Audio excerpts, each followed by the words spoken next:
What's up, Pod Pals? It's your buddy Adam, and you are listening to Podcasting Business School. This is the show where I teach you how to love your podcast like a hobby, but build it like a business, podcast audit style. Today, if you're looking for some podcasting tips on how to grow your podcast, how to get more podcast audience engagement, how to monetize a podcast, you're in the right place. These podcast audit episodes are on fire. We're getting tons of great feedback, tons of downloads on these Friday episodes. So thank you to everybody that's tuning in.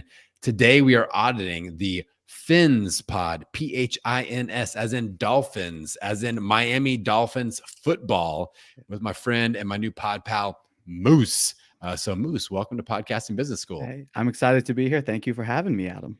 Okay. So I told you before we started recording, I'm fired up. This is the first team-based sports podcast that I've been able to audit, and I'm really excited about this because I love sports. I love football. I love basketball.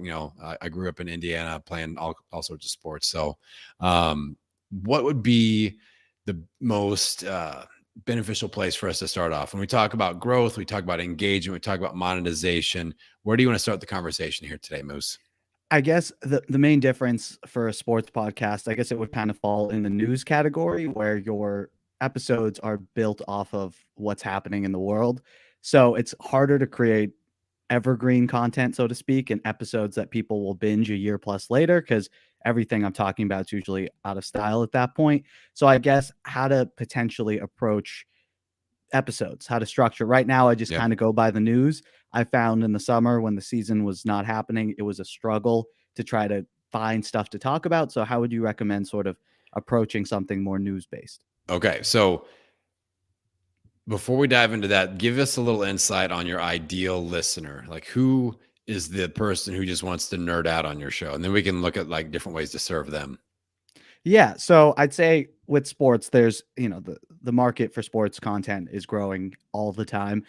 So the niche I kind of wanted to hit was I've been a painful Dolphins fan. It's not a great life, but for a long time. So a lot of the shows were more national shows and kind of talking down to us fans justifiably. So I kind of wanted a show where it's just people who don't care if we suck or if we're good and just want to listen and feel like they're listening to a fan. So, I mean, the demographic I mainly hit is men. I mean, obviously I'd like to get more women listeners, but it makes sense. Football is very male dominated. So it's mostly men. I'd say millennial to elder men. I'm not seeing in my demographics a lot of 18, 19-year-old kids. It's mainly 30s and 40s. So I'm in my mid to late 20s. So it's somewhere around there, I think, is my ideal. Someone who just loves football and specifically that team. Okay. All right. So I wrote down some ideas because I feel you on this. It has to be in the moment, topical. If it's like live reporting, if you're like Adam Schefter mode, like I'm checking my text right now, and the Dolphins have just signed free agent, blah blah blah. If we could figure out a way for your Dolphins, the Fins fans community, to like just get together and nerd out together, like I feel like there's an opportunity for bingeable content there. So this is also an opportunity, obviously, for engagement, but monetization as well. Mm-hmm. So what if you were able to interview a former Dolphins player, but not only interview them, but have 5 of your listeners come on and get to ask them any question that they want? That is something that people will listen to any time of the year. You know what I'm saying? Yeah. You score like Larry Zonka to come on and talk about one of his favorite games or whatever, like that is evergreen, that expert Dolphins interview, or like Dolphins super fans. Like, I don't know, like I know like the New York Jets, they have that guy with like the fireman helmet or whatever. Yeah. So like somebody like that, or an interview with somebody that's had season tickets for like 70 years, like, or something like stories of fans and Dolphins legends, bringing them onto the show. Just that period, that's bingeable. But if you can also leverage an opportunity to bring listeners in to be able to interact with them or ask them questions, I think they'll go nuts over that. And that's something. Idea. Yeah. And people will pay for that too. Like that could be a monetization thing where, hey, I'm doing another Dolphins Legends interview and 5 people. I'm going to steal that. That's a great title. Dolphins there you Legends. Go. All right. We're hot. We're hot already, Moose. This is good. Again, like, you have a huge advantage as being the first sports podcast I've been able to audit. So all these ideas have been sitting dormant, and they're going to pour into you and your show. But like that, people like imagine you go, okay, first 5 people to sign up, it's $100 each, and you get to ask Larry Zonka one question, whatever you want. Yeah, that's $500 in your pocket right there, and that's one episode. So you don't need a sponsor. Your audience will support you. Like this could be a Patreon type thing also, or like that. Yeah. Buy me a coffee. Maybe the members that support you at different levels. If you support at the whatever per month level, you get to pop onto our Dolphins Legends interview, or the Dolphins super fan, or maybe there's a certain level where you get to interview them being a Dolphins fan. Yeah. Like just, you have to think outside of the box. It's not just Dolphins news. You're creating a platform for Dolphins fans to complain, to cheer, to speculate, to be a part of the conversation. Like you can just have Fins fans panels, just bring them in and talk, and like, all right, you get to be one of our 5 panelists this week. We do a panel episode, and like during the off season, I feel like that's where the evergreen magic kind of happens. Yeah. Is that making sense so far? That makes sense. Cause I definitely, those are some things that need more planning, like reaching out to players, trying to schedule people to come on. So definitely when you have sort of weeks to plan it out, the off season. In the regular season, it'd be tougher because it could be you're trying to do a positive panel, and then all of a sudden something bad happens in the news or something. So I think in the off season, that would be a great idea. Thank you. Yeah. Yeah. And it's just like, look at the segments that are getting engagement on like ESPN radio shows. It's like when they do, all right, we're going to open up the lines, and, don't be caller 5 or line 5 or whatever, like, the KJ and Max show or whatever that I listen to in the morning. Like when people get to call in and just share their perspective, that creates special moments. Like you could there are several different audio recording platforms. I know one is called, I think, Spreaker, where you could have a link on your website, and like it could be like Fins fans chat, or what do you the complaint department or something like that. And they can just record a 60-second snippet that maybe you use on the show, maybe you don't. And you can pop that in and then discuss, and like stuff like that. Anything that creates engagement, you're going to become their go-to source. Like if you call in and get to talk to like Max Kellerman on a show on ESPN, your fandom goes to a different level, because all of a sudden, like you got to interact a little bit. Like, all right, that's my guy. He gave me some feedback. He allowed me to have my opinion out there. So I would look for opportunities like that. That's going to really ramp up the engagement, and I feel like in sports, really in podcasting in general, you're either a giant brand or you become what I call a people's champion brand. I'm a people's champion brand. I'm not John Lee Dumas. I'm not Pat Flynn. I'm not Will Ferrell. I don't bring giant audiences. Like Will Ferrell had a giant audience, then he brought that into his podcast. Pat Flynn, John Lee Dumas had great timing. Early founders in the podcasting space built giant audiences in a different environment than we're in now. I'm more of the people's champ. They find me, they relate to me, and they're like, this is my guy. Like, this is the guy that kicks it real, and he understands where I'm at. I understand where he's at. So you could be that person for the Dolphins fans. Like I'm not Max Kellerman, I'm freaking Moose, and Moose is here commiserating with fellow Dolphins fans. And I just think the more that you pull the fans into the show, the more of that is going to happen. Does that make sense? Absolutely. I've probably done 3 or 4 of these like Q&A episodes where on my Instagram will be like, ask a question for the show. Those episodes do, when I post them on YouTube as well, tend to do way better. And it just says like Miami Dolphins fan Q&A, and just that sort of search term in and of itself. So I definitely see the appeal of continuously engaging fans with the show, because I probably kept that a little more distance than I should have, just to try to keep a professional sort of like I'm a sports news thing. So like, I don't want to just be like a YouTuber, but in reality, as you're growing, I think I'm seeing that doesn't matter. That doesn't matter in the modern day. Yeah. And you see more of that just in the run of the mill, ESPN shows and stuff. Like they're pulling more people in. There's more chatter to the call-ins and things like that. So I think it definitely works in the podcasting space. I think that's something to at least explore. And I really like the idea, if they're not calling in, even like just hosting it on Zoom and get some eyeball time and record it and pop a highlight video out there, because they're going to say something controversial or something funny. Like those type of highlights are going to happen. Like there's always that weird guy that calls in and really doesn't know what the hell he's talking Yep. about. But he's funny. And it's like all of a sudden it turns into the Howard Stern show. And like there's like your like regular weirdo guy that asks the off the wall question that everybody knows that's coming. So little things like that, I would definitely experiment with, because that'll ramp up the engagement. And then just on that monetization front, we touched on it. Like people, especially sports fans, they'll pay for access. Yeah. So look at autograph signings. Like if Dan Marino shows up and he's like, you could pay for his meet him, take a picture and do an autograph. Dolphins fans are showing up for that. Absolutely. So how can you recreate something like that on your show? Like a special, it doesn't even have to be an episode of your show, but it could be special access. If you start to weave yourself and get connections, and you're like, we're going to have Dan Marino on. We're going to have a former executive of the team on for a private chat.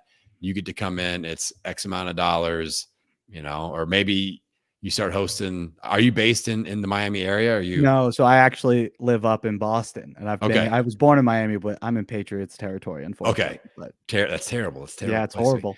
So it's cold and dark. Maybe you start throwing a 2 times per year event in Miami, and people get special access or something like that. And it's just like a place for your community to be a community. Like I think that's the filter you run everything through. Am I allowing my community to be a community, to interact, to be a part of the show? You do that, your people's champion this. Now, see the name, people don't get it. I have to explain it to them, which is unfortunate. But what are a group of dolphins called? A pod of dolphins, and it's a podcast. So I was like, we're the PhinsPod. I was trying to play on that, but people they don't get it. But that's okay. I get it. No, now I feel like okay, so something that you could do now that you get my brain cooking on this. What's your show description look like? I don't have it pulled up. Do you have like Miami Dolphins fans in there? It's like Miami Dolphins news and insight, from a Dolphins fan, sort of trying to get that listener to click. But I think if you went back and looked at it, it probably tries to come across more like an ESPN style, more professional, and like a Bleacher Report thing, not as fan to me. So I think that's something that I could definitely change, because I'm trying to come across like a news source, but I'm not Schefter. I don't have anybody texting me or anything like that. So I'm just parroting what I'm reading from them. And giving my take. But now, I always like to take a comedic approach. Like I think it'd be hilarious for you to almost like spoof, like Schefter, and be like in the middle of an episode, be like, hold on, I'm getting a text message. It's from it's from Mort. It's my neighbor Mort, or my cousin Mort, or something like that. This is from the executive at the Los Angeles Raiders. Actually, this is his gardener texting me, or whatever. Like, you have like the fake little report, like stuff like that. That'll win people over. Now, I've got an idea for monetization, sponsorship wise. You've had a little bit of that already. It sounds like. Yeah. I've had a few. It's mainly a lot of like sports betting websites, some CBD stuff, but nothing more mainstream. It's all very in that niche. Okay, so something to consider. I think there's an opportunity for regional based shows. Like your show targets, there are Dolphins fans everywhere. You're a great example, but like in Miami, like there's going to be a lot of Dolphins fans in Miami. Yeah, like 80% of the listeners are in South Florida. Okay, so there's an opportunity there. I would start reaching out to companies that are used to, like local brick and mortar Miami companies that are used to running radio ads or Spotify ads, because they're paying through the nose. Like a radio ad. Here's my spiel on radio ads versus podcast ads. And this is what you tell them. A radio ad, you pay thousands of dollars. It's put out there. Maybe you get to pick what time it's run and what you say and all that stuff. But you just hope the right person is listening at the right time. And if they're not, that's just missed opportunity. It's gone forever. That ad showed up at that time, and then it's into the ether, never heard of again.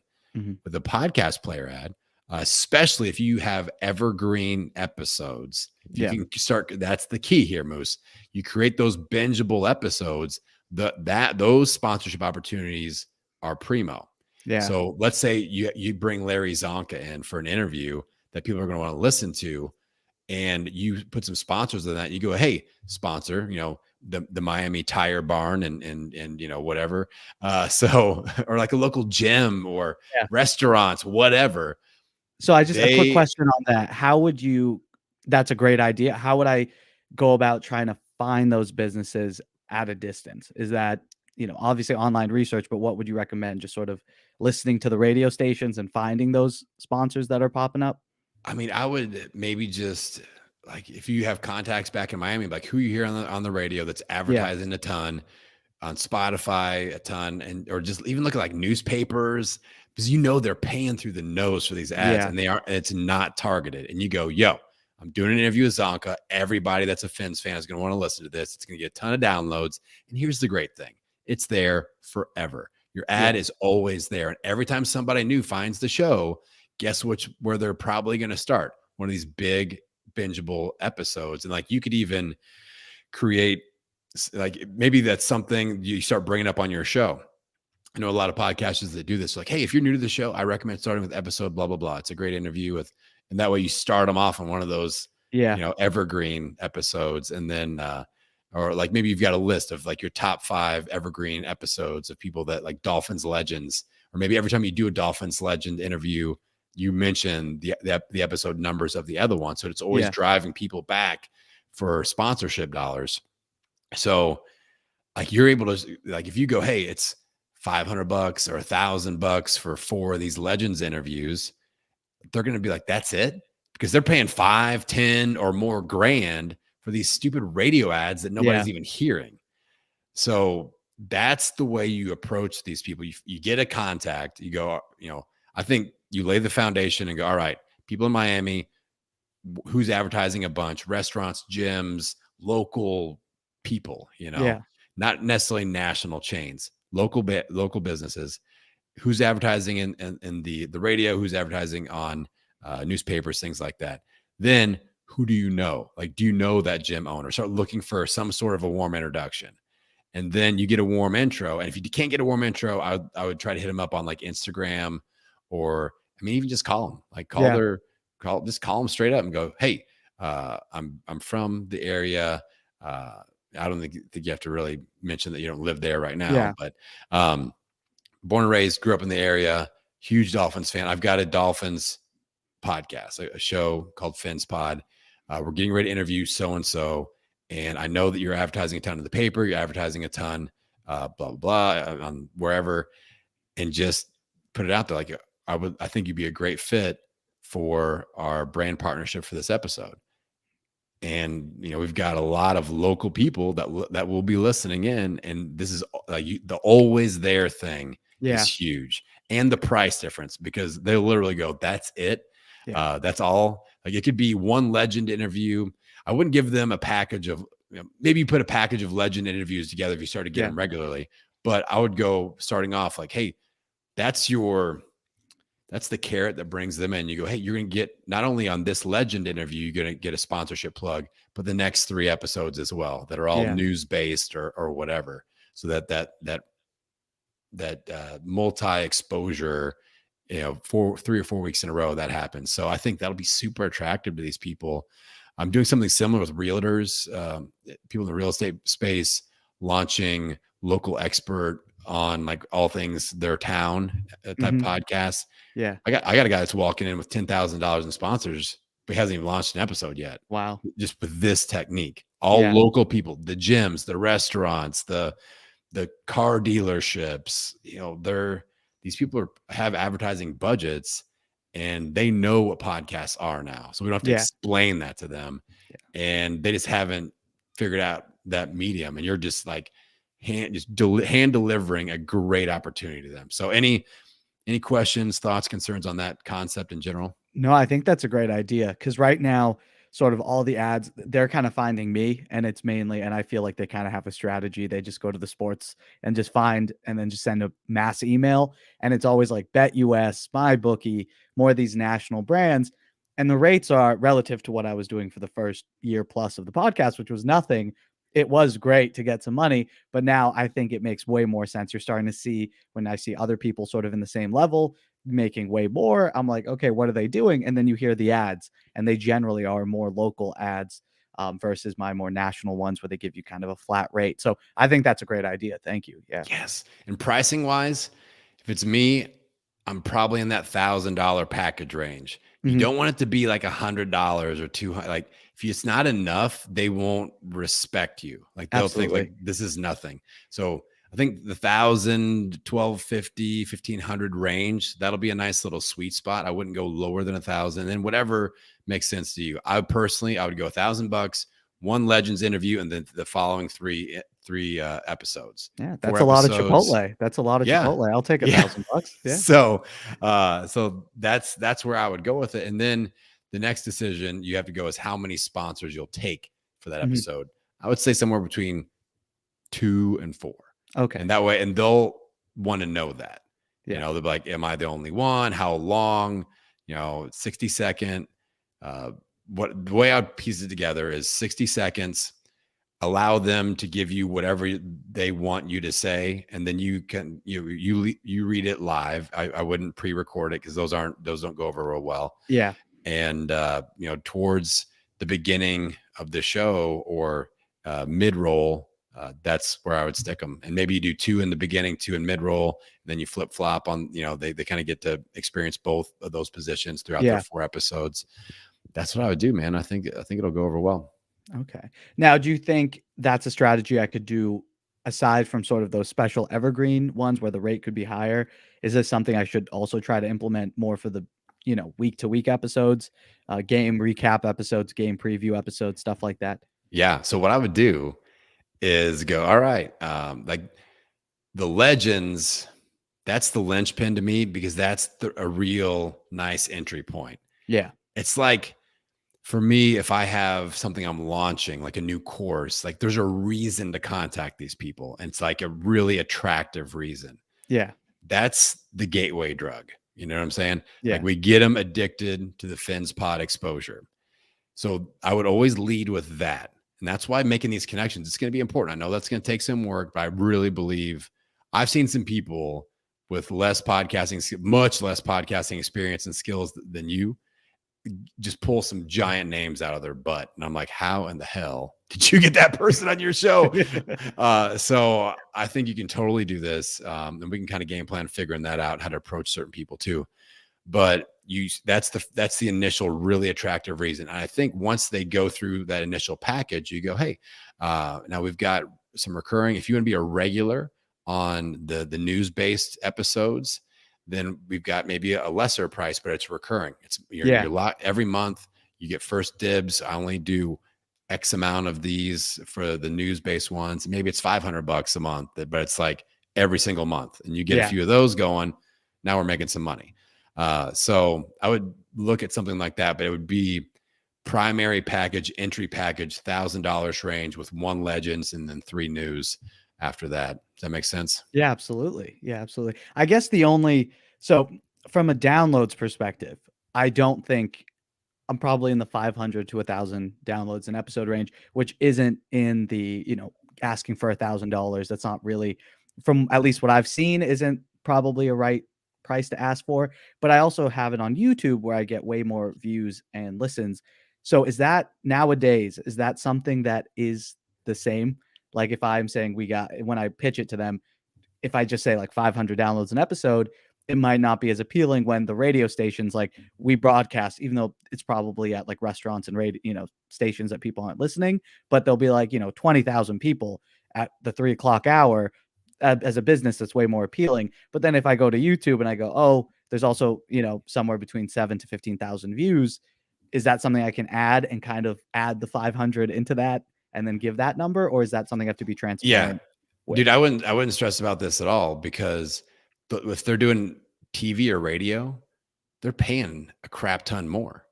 Like they'll see the value of, okay, I can pay $15,000 for a radio ad campaign and it's going in front of so many thousand people, or I could pay 15 times less to Moose for $1,000 for highly targeted stuff that's always there. Yeah. And, I mean, that's the real key.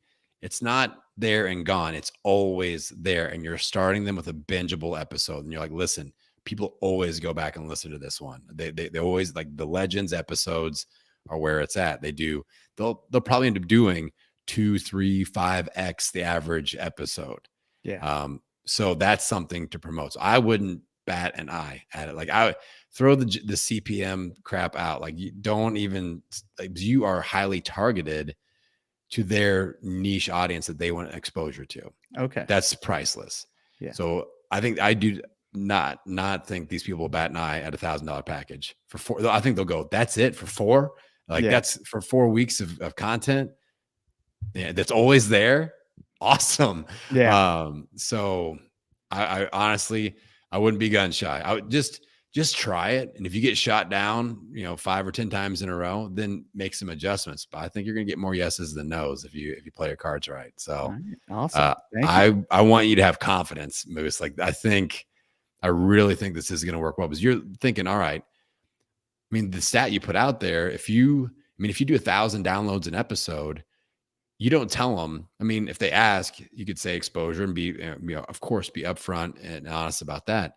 But I would lead with, 1,000 downloads an episode is top 20% podcast out of all podcasts. You lead with that and be like, my numbers that we pull, it's top 20% of all podcasts that exist.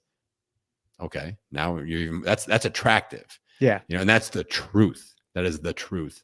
Because I have a lot of people come and blow smoke up the rear about, like, I've got a giant audience or whatever, and they're doing 5 downloads an episode, you know?